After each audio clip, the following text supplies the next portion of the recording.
Isang dekalibreng head coach ng NBA nasa Golden State Warriors na. Kinuha ng Warriors itong si Frank Vogel bilang associate head coach ni Coach Steve Kerr.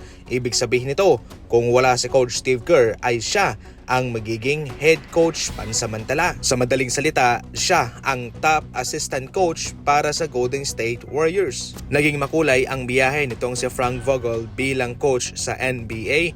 Nagsimula ang kanyang career way back 2021 at siya ay naging assistant coach sa Boston Celtics, Philadelphia at sa Pacers naman nakuha niya na ang kanyang head coach break. Naging head coach naman siya ng Orlando Magic bago napunta naman sa Los Angeles Lakers.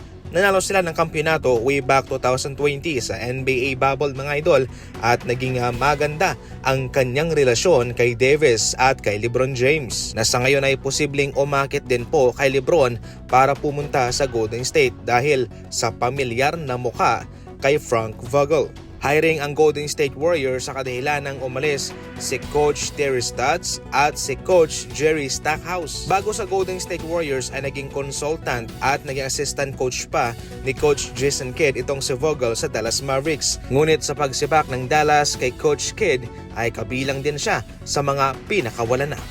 Ito naman ang tatlong bagay na kanyang may tutulong para sa Warriors. Ang depensa. Magaling dyan si Coach Frank Vogel. Diyan siya nakilala sa pagiging agresibo sa depensa, big man oriented. At yun mismo yung kanyang ginawa sa Indiana Pacers at sa Los Angeles Lakers. Siyempre, pangalawang bagay, championship experience. Mayroon siyang mga nalalaman na pwede niyang ituro para sa Golden State Warriors. At pangatlo, mga adjustment naman. Siya ay kilala sa mga adjustment, especially sa mga crucial na mga minuto na, sa mga clutch moments, sa mga pick and roll, at sa half-court defense structure. Kaya siguradong magiging masaya itong coaching staff ng Warriors dahil nasa kanila na si Frank Vogel mga idol.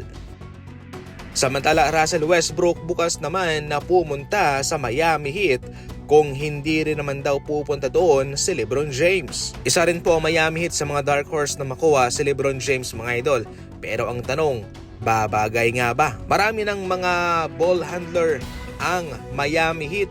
Pwedeng maglaro bilang isang role player itong si LeBron James at trabahuin yung opensa dahil marami na mga defender ang Miami Heat. Pero kung si Russell Westbrook naman, meron siyang naibibigay na hindi rin naman naibibigay nitong si LeBron. Itong si Russell Westbrook, hindi mo lang siya maasahan sa opensa, sa pagsalaksak, sa mid-range at yung kanyang hustle sa mga plays. Kahit na veterano ay umaapaw pa rin ang kanyang enerhiya. At yun din po ang wala kay LeBron James. So basically, lamang dyan si Russell Westbrook.